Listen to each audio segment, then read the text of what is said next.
Assalamualaikum warahmatullahi wabarakatuh. Halo everyone, perkenalkan kami pelajar SMA Negeri 1 Jonggol, kelas 12 IPS 3, kelompok 2 Sosiologi. Yang beranggotakan saya Dewi Sawati, saya Mutiara, saya Tiara Mawati, Saya Muhammad Hendadina. saya Siti Alvina, Saya Ahmad Adiawi. yang akan mempresentasikan materi mengenai globalisasi dalam bidang agama. Selanjutnya mari Mas. Mari kita simak. Globalisasi adalah suatu proses atau gejala menyebarnya nilai kebudayaan dari satu tempat ke tempat lainnya. Globalisasi bisa memberikan dampak positif dan negatif terhadap suatu negara. Kehadiran globalisasi tidak bisa dibendung lagi. Perlu persiapan matang untuk menghadapinya agar tidak terbawa arus pada era sekarang. Segala informasi bisa mudah masuk sehingga perlu ada penyaringan dalam diri untuk membedakan mana informasi yang perlu diserap dan mana yang perlu dibuang. Pengaruh globalisasi semakin mendunia, juga menghambat ke bidang agama. Tidak dapat dipungkiri nilai-nilai agama yang mengalami kepudaran. Masyarakat Indonesia yang bisa dikatakan sebagai masyarakat yang religius karena masyarakatnya hidup dengan pedoman kaidah agama. Sehingga sebagai masyarakat yang religius, globalisasi terjadi secara non-fisik dan fisik yang menimbulkan keseimbangan dalam membangun kehidupan dunia serta akhirat. Pengaruh globalisasi dalam bidang agama. Pertama, adanya aplikasi pengingat ibadat dan doa-doa kitab suci yang bisa diakses melalui smartphone. Dengan adanya aplikasi Al-Quran di smartphone, kita jadi lebih praktis dan mudah jika ingin membacanya. Kita juga membaca Al-Quran ini kapanpun dan dimanapun kita berada. Contoh lainnya yaitu adanya aplikasi YouTube, kita bisa lebih mudah melihat dan mendengar ceramah mengenai keagamaan.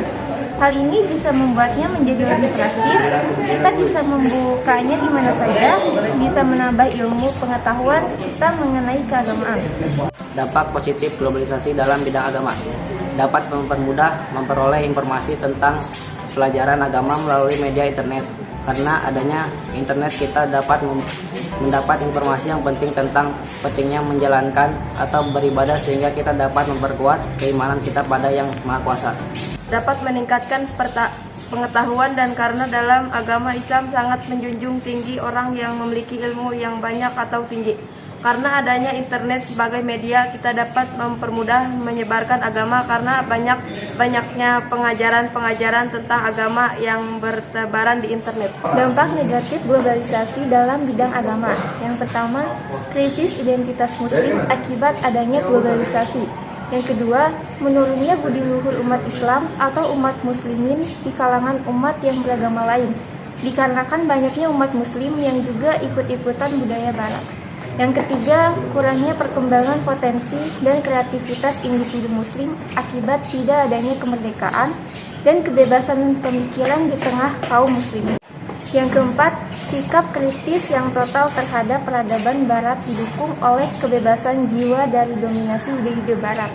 Dan yang terakhir, ada pergeseran identitas banyak dipengaruhi oleh siaran televisi, radio, media massa, dan yang mengalami ledakan dahsyat dalam dasawarsa belakangan ini yaitu internet. Cara menyikapi globalisasi dalam bidang agama. Kehadiran globalisasi tidak bisa dibanding lagi pada era sekarang. Segala informasi bisa mudah masuk, sehingga perlu ada menyiarkan dalam untuk mengadakan mana informasi yang perlu diserap dan mana yang perlu dibuang. Seperti yang Ustazah Sintati Sekato katakan, globalisasi dapat menjadi tantangan tapi bisa pula menjadi peluang, tergantung bagaimana cara kita menyikapinya. Ustazah Sinta melanjutkan, globalisasi seharusnya menjadi sebuah peluang, misalnya dengan adanya YouTube, dakwah Islam menjadi makin luas, terbesar dan bisa lebih bermanfaat bagi kedepannya. Sekian video pembelajaran dari kelompok kami. Wassalamualaikum warahmatullahi wabarakatuh.